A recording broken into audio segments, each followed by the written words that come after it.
Toolee fi furmaata gaaffii nama hedduu itti tahee jedhe deebii karaa salphaa ta'eef haala salphaa taheen hormoonii qaama keenyaa haaromsuuf ijaaruuf nyaatolee lama qofa walitti fayyadamuun akkasuma mootuyyuu yeroo muraasaa fi walumaa galatti fayyaa kennan wal qabatee kunuunsa gaarii haala salphaa taheen deebii namoonni hedduu shamarran biyya galuu barbaada abbaa manaa kiyyaatti heerumuu hedaa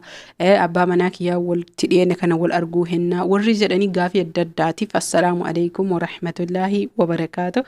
ashama harka fuunee oromoo koo guutuu jira jirtu amantiif kutaan osoo waliin qoodiin isiniin jedha gaafilee kana hundaa namoonni na gaafattan eessas jiraadhaa bakka kamis jiraadhaa saliiqa yookiin simsima dhiyeeffanna saliiqa yookiin samsimaa yeroo hedduu irratti hojjadhee akka ajaa'ibaa kanatti barsiisee ture saliiqni akkuma talbaa jira garuu talbarra xixiqqaadha bifni isaa adiidha erga immifame ammoo bifa bunni bareedaa tahee fi akkuma qorsootti kan akaayamuudha haa ta'u malee garuu akkaataan isaas uumamni isaa talbatti dhihaataa bu'aan isaallee akkasuma garuu talbarra bu'aa kan qabuu fi faayidaalee hedduu qaama keenya keessa viitaaminotaa fi albuudota hedduu kan nuu kennuu danda'uu fi akkasuma immoo qaama keenya haaromsuuf ta'ee tajaajila guddaa kan qabuudha kanaaf haala salphaa ta'eef karaa salphaa taheen saliiqa namoonni hedduun bitachuu ooltanii sababbiin isaa namni maatii koo ta'ee niin beeka jedhee abdiin qabaa yeroo dheeraa hedduu deddeebee barsiisee jira garuu har'a viidiyoon kun deddeebee na gaafatamnaanin qabadde kan isinii dhufe akkuma sitti argitan kana saliiqa dhiyeeffannee haala talbaa akooyinuun osoo sirriitti gubuun tahin bifa magaala goonee akooyinaa yookiin dhimmisna itti aansuun daa'imaa jechuudha daa'imaa kan barbaadellee haa ta'uu daa'imni hedduu kan nu barbaachisuu fi nyaata kanarratti hedduu jechuudha qaama keenya fiizikaala bareechisuu fi ammootu guyyaa 2-3 keessatti yookiin torbaan 2-3 keessatti miti obsi barbaachisaa fi akkasuma ammootu irratti obsitanii fayyadamuudha akkaataan fayyadama isaa daa'imaa ni dhiyeeffannaa akkasuma ammootu saliiqallee ni bitannaa yoo barbaanne mootuyyuu ni daayina yookaan mootuyyuu jiraa isaa haaluma salphatee faala bareedaa taheen nyaachuu ni dandeenya garuu ammoo ka godhuu qabnu immisuu qabnaa jechuudha yookiin ho'isuu qabnaa ibidda irratti kanaaf hordoftoota fi kabajamtoota kiyya namoonni gaafii adda addaa qabdan gaafii keessan argee isiniin deebifne na of kolchaa isiniin jedha hedduu biizii akkasuma mootuyyuu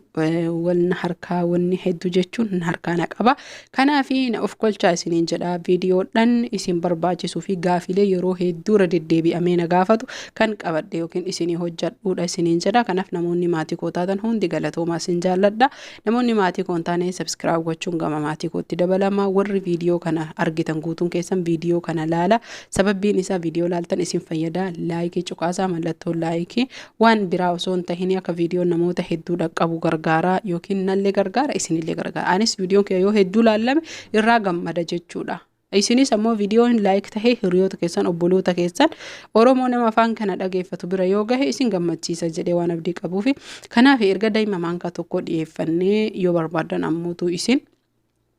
waan guyyaa sadiilee bakka takka godhachuu ni dandeettani garuu amma guyyaa takkaa goona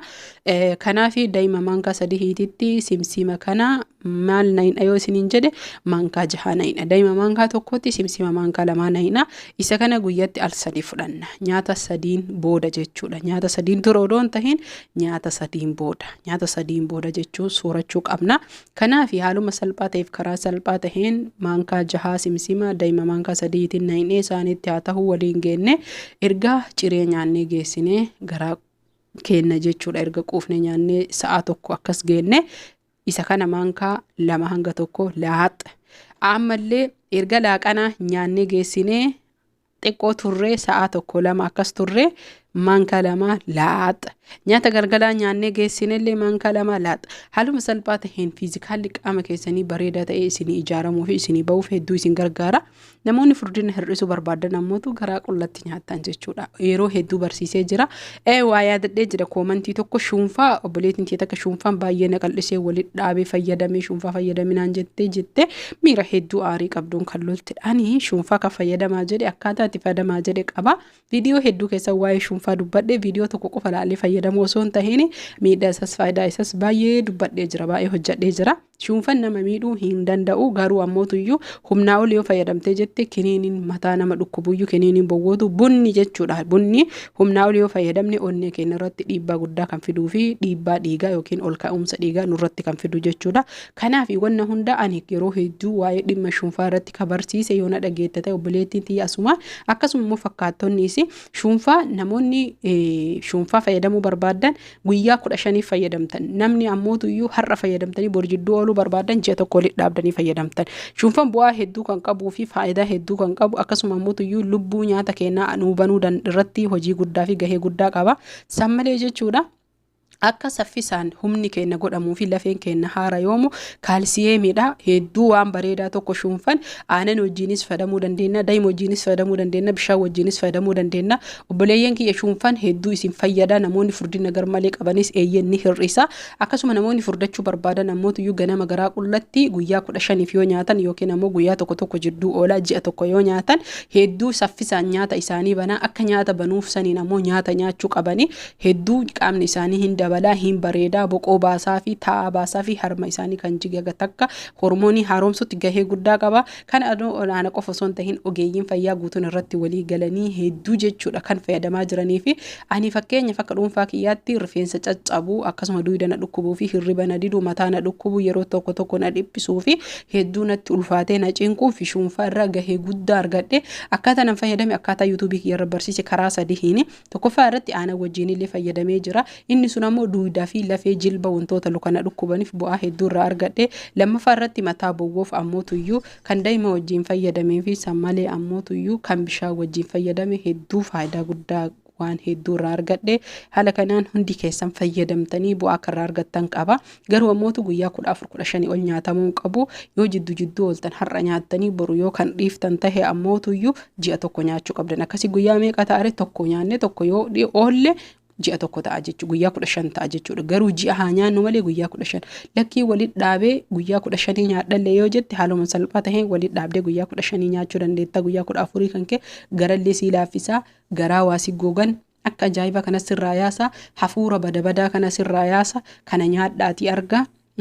namoonni ammootuyyuu walitti dhaabee ji'a 6-7 nyaadha jette nyaata qajeelaatu ji'a 6 nyaadha yoo jedhan namni kenna nyaatu fakkeenyaaf nyaatolee fayya qabeessa ta'e midhaan hedduu kan walitti makaa hojjadhee jira walitti dhaabaa ji'a 6 fayyadamaa walitti dhaabaa nyaata kana tajaajila nyaata keessan keessatti guyyatti gizee takka fayyadamaa yeroo an jedhee barsiise namni ka fayyadamu hin argine irra caalaa ammootu warri fayyadamintu caalaa warri fayyadame ammoo bu'aa hedduullee argatee jira kanaaf wanni hundi maadiyaati ofirraa balleessuuf taane fiizikaala qaama keenya bareechifachuuf taane rifeensa dheerifachuuf taane qaama keenya laaffifachuufis taane waa hundayyuu godhuuf wanni an hanga maatti barsiisaa jiru keemikaalarraa parsantii 99% kan jechuun bilisa tahe waan barsiisuuf yeroo isiniif fudhata obsaan fayyadamuu qabdanii obsii waan hunda barbaada yoo obsaan hin fayyadamini waan hajamne argachuu hin dandeenyu obsaan yoo fayyadamni jenne waan hunda argachuu dandeenya itti gahuu dandeenya kanaaf viidiyoo har'a gadhiifame osoo laaliin kaburuu qofa fayyadamtanii yoo ta'an miidhaan isinirra gaha kanaaf kan kaleessallee kan burullee obsaan fayyadamama viidiyoo waa'ee tuffaa kalii tokko gaafa viidiyoo onnee kalee hojjadhee jedhe dhiifaman of galchaasiniin jedha namoota gara 3,000 ilaalla garuu erga xumura isaa ammootuyyuu wixxeetii isaa yookiin ammootuyyuu faayidaa isaa bu'aa isaa erga dalagee hojjadhee geesse nama 600 qibicha laale jechuudha kanaaf akkasitti wal jala tartanii hundi keessan horaa bulaa turtii gaariidha warri maatii koontaane maatii kootti dabalamuun isin jaalladha isin kabaja warroonni nagalateeffattanii na jajjabeessitan hedduu na galatoomaa isiniin jedha akka bakka guddaa qabu hawwii keessanii warri qabdanii du'aa ina kadhattan hundi keessan galatooma warri ammoo na aartanillee dhiifama guddaa na galatoomaa isinillee isiniin jedha waan isin balleesseef dhiifama na godhaa hundi keessan horaa bulaa isin jaalladha oromoo